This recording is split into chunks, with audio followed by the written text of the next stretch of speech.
একটি সুস্থ শিশুকে মায়ের বুকের দুধ কতদিন পর্যন্ত খাওয়াতে পারবে? অনেকে 2 বছরের পরেও খাওয়ায়। কোরআন হাদিসের আলোকে বলবেন। আল্লাহ রাব্বুল আলামিন কোরআনে কারিমে বলেছেন যে আ আ যা ওয়াল ওয়ালিদাতু ইউরদি'না আওলাদাহুন্না হাওলাইনি কামিলাইনি লিমান আরাদা আন ইউতিম্মা আর-রাদাআ। যে ব্যক্তি সন্তানকে দুগ্ধদানের সময়টাকে পরিপূর্ণ করতে চান, তার জন্য 2 বছর দুগ্ধপান করবার সুযোগ আছে। অতএব 2 বছর দুধ পান করাবেন, 2 বছরের বেশি নয়। যদিও হাম্বলি ফকিহগণ, সৌদি আরবের ওলামায়ে কেরামগণ, তারা 2 বছরের বেশিও যতদিন ইচ্ছা ততদিন দুধ পান করানো যাবে বলেন। তারা মনে করেন যে দুধ পানের কোনো সময়সীমা নেই। এখানে যে 2 বছরের কথা বলা হয়েছে, এটা জাস্ট একটা পরামর্শ, কিন্তু এরপর আর করা যাবে না এমন কোনো কথা বলা হয়নি। মূলত এখানে এই আয়াত এবং আরও আয়াত রয়েছে, কোরআনে কারিমের একাধিক আয়াত রয়েছে, নবী সাল্লাল্লাহু আলাইহি ওয়াসাল্লামের হাদিস রয়েছে, সবগুলোকে একসাথ করলে আমরা দেখি এবং পরিষ্কার হয় যে আসলে 2 বছর পর্যন্ত দুধ পান করানোর নির্দেশ শরীয়তে রয়েছে। সৌদি আরবের ব্যাংকের মাধ্যমে নির্দিষ্ট পরিমাণ রিয়াল দেশে পাঠালে সৌদি আরবের ব্যাংক ক্যাশব্যাক দেয়। এই ক্যাশব্যাক কি সুদ? বিস্তারিত জানাবেন। রিয়াল দেশে পাঠালে বা বাহির থেকে যে কোনো রেমিটেন্স দেশে আসলে তার জন্য যে প্রণোদনা সরকারিভাবে দেওয়া হয়ে থাকে, সেটি সুদ হিসাবে গণ্য হবে না। এটি আপনি নিতে পারবেন। এটা বিভিন্ন সময় আমরা বলেছি। এটি যে কোনো ভালো কাজ করলে উৎসাহ বা প্রণোদনা দিয়ে তাকে যদি কোনো কিছু দেওয়া হয়, সেই দেওয়াটা জায়েজ আছে, আর সেটি গ্রহণ করাও জায়েজ আছে। তো সেই রকম একটি বিষয় এটি, যার কারণে এটি না জায়েজ হওয়ার কোনো কারণ নেই। শরীফা সুলতানা অনি আপনি লিখেছেন, একজন ব্যবসায়ী কোন কোন বিষয় লক্ষ্য রেখে ব্যবসা করবে?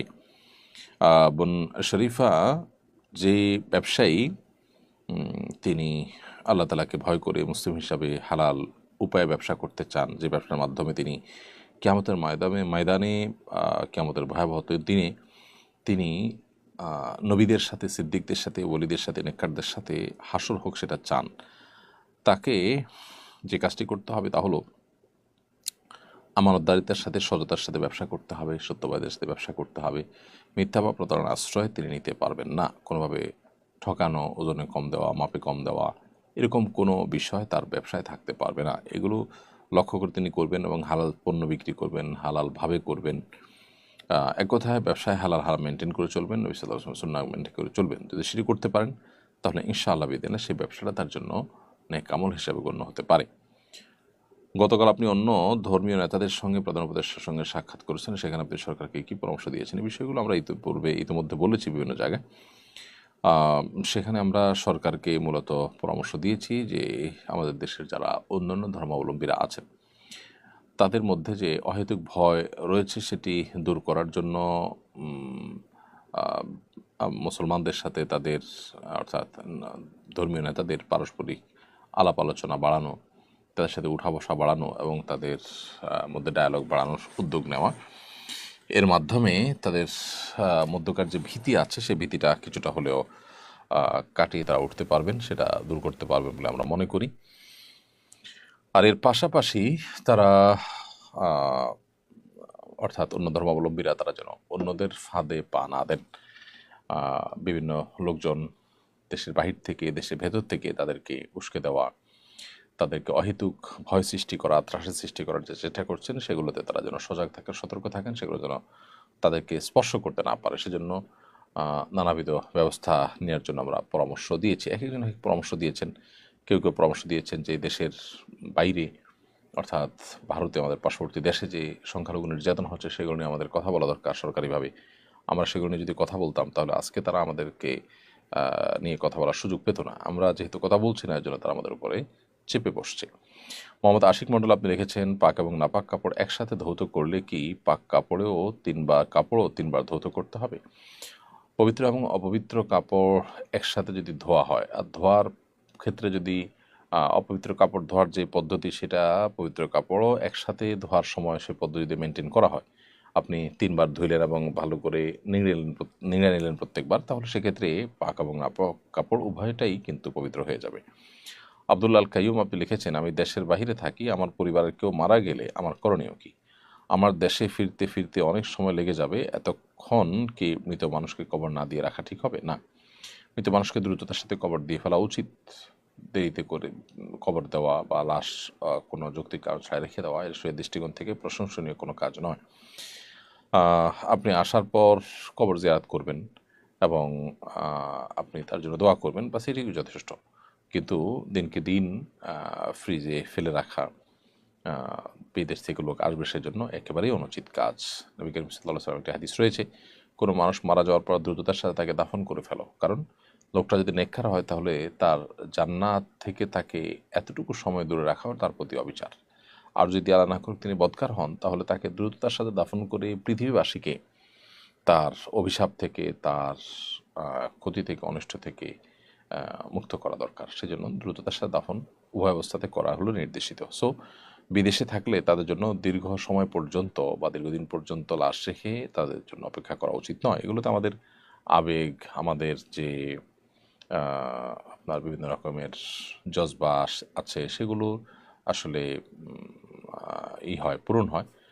প্রকৃত অর্থে এতে আপনার আল্লাহ তাআলার আদেশ নিষেধ পালন করা হয় না। তো আমাদের আবেগ, আমাদের জেদ খেদ মিটিয়ে আসলে মৃত ব্যক্তির যদি লাভ না হয়, আমরা যদি ক্ষতিগ্রস্ত হই, তাহলে কী লাভ? বিধায় এখানে আবেগের চাইতে শরিয়া বিধানকে বেশি গুরুত্ব দেওয়া উচিত। মোহাম্মদ আশরাফ চৌধুরী লিখেছেন, আরবি পড়িয়ে কি চুক্তি করে টাকা নেওয়া যাবে? আরবি পড়িয়ে চুক্তি করে টাকা তো নিতে পারবেন। যে কোনো বিষয়ে জ্ঞান দান করে, কাউকে শিক্ষা দান করে তার বিনিময় গ্রহণ করা জায়েজ আছে। এমনকি দিনই শিক্ষা দিয়েও আপনার বিনিময় গ্রহণ করা জায়েজ আছে, কারণ এই বিষয়গুলো এরকম যেগুলোর জন্য ডেডিকেটেড মানুষ না থাকলে এই বিষয়গুলো হারিয়ে যেতে পারে। সেজন্য যাতে করে এটাকে কেউ পেশা হিসাবে নিয়ে তার চলার জন্য তিনি এখান থেকে পারিশ্রমিক গ্রহণ করে চলতে পারেন, সেজন্য এটিকে সারা বিশ্বের সমস্ত ওলামা ইকরাম জায়েজ বলেছেন। সো আরবি পড়িয়ে যদি চুক্তি করে টাকা নেওয়া হয় সেটি জায়েজ আছে। এরপর রিলিজিয়াস রেডিয়েন্ট রেগুলেশন এই আইডি থেকে আপনি লিখেছেন, বিয়ে পড়ার সময় খুতবা না দিলে বিয়ে সম্পাদিত হবে কিনা?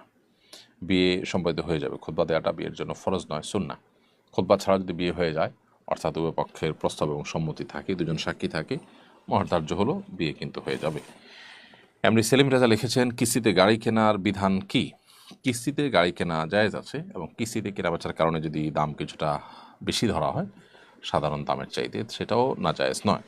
সাহাবা ইকরাম নবী করিম সাল্লাল্লাহু আলাইহি ওয়াসাল্লামের সময় কেনার পর তার মূল্য বিভিন্ন সময় ভেঙে ভেঙে পরিশোধ করেছেন, এরকম বিভিন্ন বর্ণনা পাওয়া যায়। সেক্ষেত্রে নবী সাল্লাল্লাহু আলাইহি ওয়াসাল্লাম তাদেরকে দামের ক্ষেত্রে কোনো হেরফের না করা ইত্যাদি জাতীয় কোনো গাইডলাইন আলাদা করে দেননি বা নির্দেশনা দেননি। এই জন্য কিস্তিতে কেনাবেচা যেমন জায়েজ আছে, ঠিক তেমনিভাবে কিস্তিতে কেনাবেচার কারণে টাকার কম বেশি হলে সেটাও কিন্তু না জায়েজ নয়। এমডি খাদিমুল ইসলাম লিখেছেন, সন্তানের আকিকা জন্মের 7ম দিন করাতে না পারলে কখন করানো যাবে?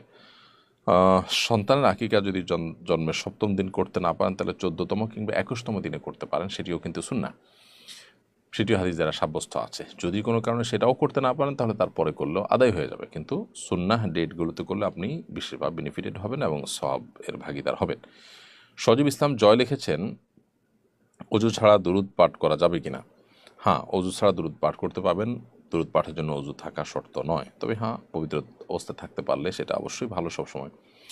এমডি জাহিদুল ইসলাম জেহাদুল ইসলাম জেহাদ আপনি লিখেছেন, মামাতো বোন বিয়ে করলে মামাকে আব্বা বলে ডাকা যাবে কিনা? ডাকতে পারেন, কারণ এই আব্বার তো আসলে প্রকৃত অর্থে আব্বা ডাকা নয়, এটা তো রূপক অর্থে। শ্বশুরে যে আব্বা ডাকা হয় সাধারণত সেটা নিজের জন্মদাতা বাবাকে যে অর্থে মানুষ বাবা ডাকেন, সে অর্থে বাবা ডাকা নয়।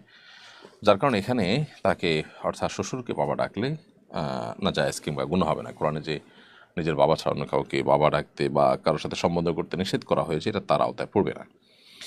এরপরে সাবির ইবনে ইসলাম আপনি লিখেছেন, কারো ভিডিও কন্টেন্ট ডাউনলোড করে ফেসবুকে আপলোড দিলে গুনাহ হবে কিনা বা তার হক নষ্ট হবে কিনা? বিষয়টা যদি এরকম হয় যে এটা তার কমার্শিয়াল কন্টেন্ট এবং ডিজিটাল অ্যাসেটও কিন্তু অ্যাসেট, সো সেটা যদি আপনি ডাউনলোড করেন, করে যদি পোস্ট করেন, তার যদি ক্ষতি হয় তাতে, তো অবশ্যই তার অনুমতি ছাড়া করা জায়েজ হবে না।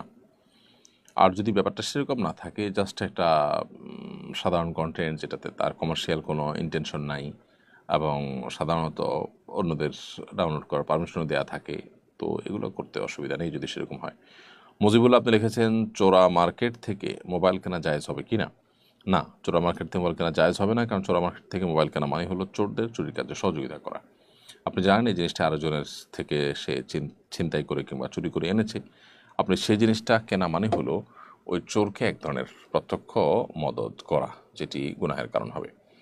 মেহরুন্নেসা আপনি লিখেছেন যে রাগ কমিয়ে মনটাকে নরম করার কিছু উপায় বলে দিলে খুব উপকার হতো। মনকে কোমল এবং নরম করবার জন্য আল্লাহ সুবহানাহু ওয়া তাআলার কাছে আলাদা করে দোয়া করতে হয়। আল্লাহুম্মা ইন্নী আসআলুকা লিসানান যাকিরা ওয়া কলবান খাশিআ। আল্লাহ, আপনার কাছে আমি এমন এক জিহ্বা চাই যে জিহ্বা সবসময় আপনার স্মরণে সতেজ থাকবে, আবার এমন একটি অন্তরও চাই যে অন্তর আপনার ভয়ে সবসময় অবনত থাকবে, বিনম্র থাকবে। তো আল্লাহ সুবহানাহু ওয়া তাআলার কাছে দোয়া যেরকম করা যায়, ঠিক একইভাবে যারা খুব নরম দিলে মানুষ আছেন, নেককার মুত্তাকি পরহেজগার মানুষ আছেন, তাদের সোহবত, তাদের সান্নিধ্য, তাদের সাহচর্য আমাদের সময় কাটাতে হবে। এরপর লিজা মনি আপনি এটি থেকে লিখেছেন, ওয়াজ মাহফিলের জন্য রাস্তায় গাড়ি আটকিয়ে টাকা তোলা কি ইসলাম সমর্থন করে? টাকা তোলার জন্য গাড়ি আটকানো, গতিপথ থামানো, একরকম জোর করে বা লজ্জায় ফেলে মানুষের কাছ থেকে রশি দিয়ে রাস্তা আটকিয়ে তারপরে টাকা নেওয়াটা জায়েজ নয়। আর এমন কোনো উপায়েও মাহফিলের জন্য টাকা তোলা উচিত নয় যেটা অসম্মানজনক। মাহফিল এটা এমন কোনো বিষয় নয় আজকের বাস্তবতায় যেটা না হলে দিন অনেক বেশি ক্ষতিগ্রস্ত হয়ে যাবে, পার্টিকুলার মাহফিল না হলে। তো সেটার জন্য আপনি এমন কোনো অবলম্বন করলেন যাতে দিন এবং দিনদার মানুষরা অপমানিত হয়, তাহলে সেক্ষেত্রে ভালো কাজ করতে গিয়ে আপনি আরও খারাপ কাজ করলেন। এটা আমাদের করা উচিত নয়। সম্মানজনকভাবে যতটুকু আমরা পারি ততটুকুই করব। আর সেটা যদি না পারি তাহলে সেক্ষেত্রে আল্লাহ তাআলা আমাকে ওয়াজিব বা ফরজ করেননি, এবং বিশেষ করে গাছের গোড়া কেটে আগায় পানি দিতে বলা হয়নি। সো মাহফিল করে ভালো কাজ করব, ভালো কথা, কিন্তু সেই মাহফিল করতে গিয়ে যদি আমাকে অন্যায় করতে হয় তাহলে সে অন্যায় কাজ করে আমাকে মাহফিল করার নির্দেশ শরীয়ত দেয়নি। এরপর জিনিয়া ঝিনু এটি থেকে আপনি লিখেছেন, আমার স্বামী একজন ব্রেন ক্যান্সার রোগী। তার খেয়াল রাখতে গিয়ে অনেক সময় সুন্নত নামাজ পড়তে পারি না, এতে কি আমার গুনাহ হবে? বোন জিনিয়া, আল্লাহ তাআলা আপনার স্বামীকে পরিপূর্ণ শেফা দান করুন, আমরা দোয়া করি। দুরারোগ্য ব্যাধি থেকে আল্লাহ রাব্বুল আলামিন তাকে রক্ষা করুন। আল্লাহ তাআলা আপনাদেরকে সান্ত্বনা নসিব করুন, কষ্ট দূর করে দিন। এবং রোগীর সেবা করতে গিয়ে যদি আপনি সুন্নত নামাজ কখনো হেরফের হয়ে যায়, আশা করা যায় ইনশাআল্লাহ এটার কারণে আল্লাহ সুবহানাহু ওয়া তাআলা আপনাকে দায়মুক্ত করবেন এবং সওয়াব থেকে বঞ্চিত করবেন না। এরপরে এমডি নাইম হোসেন আপনি লিখেছেন, খালুকে কি মামা বলা যাবে? আমার চাচাতো ভাইয়ের খালুকে মামা আমার চাচাতো ভাই তার খালুকে মামা ডাকে। জি, এটা করা যাবে, কোনো অসুবিধা নেই।